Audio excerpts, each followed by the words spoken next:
First of all আমি যা বলতে চাই সেগুলি হলো তোমাদের উদ্দেশ্যে বলতে চাই, বা তোমাদের উদ্দেশ্যেই আমি বলছি। সেটা হলো যে যতদিন বেঁচে থাকবা হাসি খুশিভাবে বেঁচে থাকবা, এবং যত কম চেষ্টা করবা, মানে আমি বোঝাতে চাই যে যত চেষ্টা করবা যত কম পড়াশোনা করার, তবে হ্যাঁ পড়াশোনা করবা। এখন আপনাদের কাছে হয়তো মনে হতে পারে যে আমি এত মোটা কেন, বা বা ফেসবুকে এইসব উল্টাপাল্টা জিনিস কেন পোস্ট করি, বা উল্টাপাল্টা জিনিস কেন লিখি। তো কিছু কথা বলি, আমাকে দেখে আমি কিন্তু আপনাদের মতোই হাসি খুশি একজন মানুষ। সত্যি কথা বলতে আমি কিন্তু তোমাদের মতোই হাসি খুশি একজন মানুষ। এবং একটা সময় ছিল যে আমি প্রচুর উশৃঙ্খলভাবে চলাফেরা করতাম। আমার ঘুমে ঠিক ছিল না, পড়াশোনা ঠিক ছিল না, আমার কোনো কিছুই ঠিক ছিল না। আমার জীবনের কোনো কিছুই, এই জীবনের গতি বা যে কোনো কিছু ঠিক ছিল না। কি করতাম আমি নিজেও জানতাম না, আমার লাইফ প্রোগ্রেস সম্পর্কে আমি কিছু জানতাম না। তবে হ্যাঁ, আমি অনেক হাসি খুশি ছিলাম। মনে হতো দুনিয়াটা অনেক সোজা, বা দুনিয়া সবাই আমার বন্ধু, বা আমি তোমাদের মতোই উল্টাপাল্টা চলাফেরাই করতাম। কিন্তু করোনা আসার পর আসলে আমার সব কিছু ধারণা পাল্টে যায়।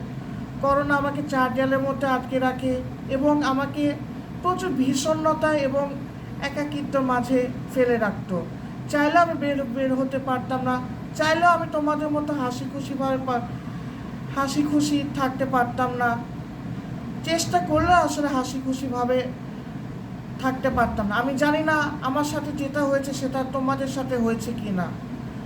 তো যখনই করোনা মহামারী আস্তে আস্তে তীব্র হতে থাকে, তখন আমি জীবনে দুজনকে আমি বেস্ট ফ্রেন্ড হিসেবে বেছে নিয়েছি।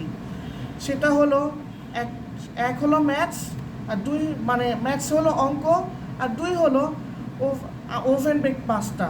এখন আপনাদের কাছে হয়তো মনে হতে পারে যে ওভেন বেক পাস্তায় আমাকে মোটা বানিয়েছে। না, একটা সময় ছিল বা করোনার আগে আমি প্রচুর চিকন থাকতাম, প্রচুর চিকন ছিলাম। ওই যে করোনা আমাকে এমন পর্যায়ে নিয়ে গেছে যে আমি মোটা হতে বাধ্য।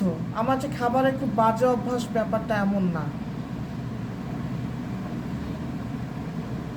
এখন আমি হয়তো যতটুকুনি পড়াশোনা করি, আসলে আমি মার্কস তোলার জন্য পড়াশোনা করি না। আমার পড়াশোনার প্রতি বিন্দুমাত্র মায়া নেই।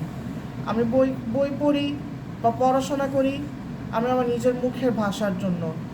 কারণ আমার উচ্চারণ, আমার কথা বলা, এটা আমার পুরুষ মানুষের সৌন্দর্য। তাই আমি তোমাদের উদ্দেশ্যে আমি বলতে চাই যে যতদিনই বেঁচে থাকো হাসি খুশিভাবে বেঁচে থাকো, অল্প পড়াশোনা করো, আর খবরদার যার সাথে মিশো না কেন সামনাসামনি মিশো, সোশ্যাল মিডিয়াতে মিশো না। সোশ্যাল মিডিয়াতে খালি মানুষের সাথে পরিচয় হয়েও, বন্ধুত্ব যদি এতই ফুটিয়ে তুলতে চায় বাস্তবে ফুটিয়ে তোলো, মেসেঞ্জারেও না, হোয়াটসঅ্যাপেও না। Thank you.